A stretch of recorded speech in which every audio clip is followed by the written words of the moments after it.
సందర్భంగా తెలంగాణ ప్రజలకందరికీ కూడా హృదయపూర్వకంగా శుభాకాంక్షలు తెలియజేసుకుంటున్నాను.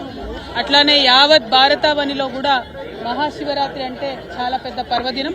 ఈ పర్వదినం సందర్భంగా మన దేశంలో ప్రజలు అందరూ కూడా సుభిక్షంగా ఉండాలని చెప్పి మనస్ఫూర్తిగా కోరుకుంటున్నాను. మన తెలంగాణలో దక్షిణ కాశీగా పిలువబడేటటువంటి వేములవాడ రాజన్న దర్శనం చేసుకోవడం నా పూర్వజన్మ సుకృతంగా నేను భావిస్తా ఉన్నాను. అది కూడా శివరాత్రి రోజు పొద్దున్నే అయ్యవారి దర్శనం, అట్లానే అమ్మవారి దర్శనం, లక్ష్మీ గణపతి దర్శనం చాలా అద్భుతంగా సాగింది.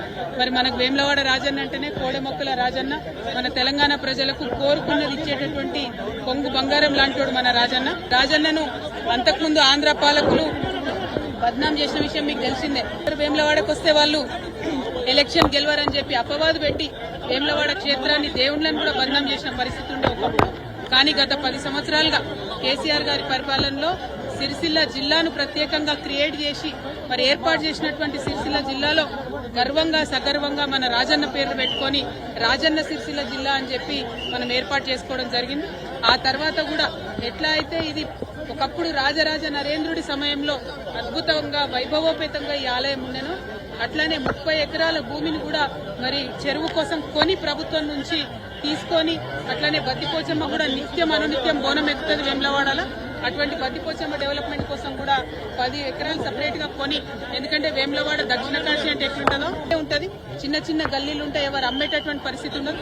అయినా ప్రభుత్వం చొరవ తీసుకొని దాదాపు 250 కోట్ల పైచిలకు కేవలం ఆలయం అభివృద్ధి కోసమే ఖర్చు చేసినటువంటి ఘనత కేసీఆర్ గారి ప్రభుత్వానికి దక్కిందన్నది నేను ఈ సందర్భంగా తెలియజేస్తూ, మరి ఆ డెవలప్మెంట్ కొనసాగాలి. ప్రభుత్వాలు మారినంత మాత్రాన డెవలప్మెంట్ ఆగొద్దు. ఇప్పుడు ఏవైతే 30 ఎకరాలు మేము అక్కడ కొని మా ప్రభుత్వం నుండి రాజన్న వారి ఆలయానికి ఇచ్చినామో, మరి ఆ ఆలయంలో గుడి చెరువు దగ్గర డెవలప్మెంట్ అన్నది ఆగిపోయిందని ఇప్పుడు అయ్యవారులు చెప్తా ఉన్నారు.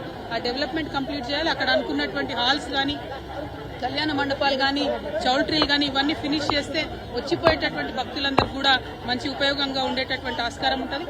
అట్లనే సిరిసిల్ల రాజన్న జిల్లా అంటేనే మరి చేనేత అన్నల జిల్లా. మరి అదేవిధంగా చేనేతల కోసం కూడా అనేకమైనటువంటి కార్యక్రమాలు గౌరవనీయులు కేటీఆర్ అన్నగారు కూడా పెద్ద ఎత్తున టేకప్ చేయడం జరిగింది. కానీ అవన్నీ కూడా ఇప్పుడున్నటువంటి ప్రభుత్వ హయాంలో పడకేసిన ఈ నేతన్నకి ఇస్తా అన్నది ఏది కూడా ఇస్తలేరు.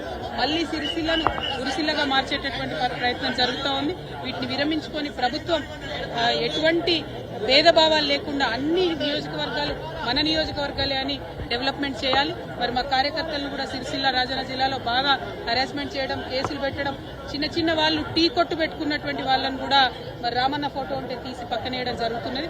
ఇంత భేదభావం అవసరం లేదు. ఇవాళ పండగ పూట రాజకీయం మాట్లాడద్దు అనుకున్నా, కానీ మనకు తెలంగాణ ఉద్యమ సందర్భమైనా కూడా ఎప్పుడైనా కూడా గుడైనా బడైనా చెప్పేది గంటపతంగా చెప్పేటటువంటి నిజాయితీ ఉన్న వాళ్ళం కాబట్టి ఈ అంశాలు కూడా చెప్పాల్సి వస్తుంది. మరొక్కసారి ప్రభుత్వాన్ని రిక్వెస్ట్ చేస్తున్నాం, ఏదైతే డెవలప్మెంట్ వేములవాడలో సాగిందో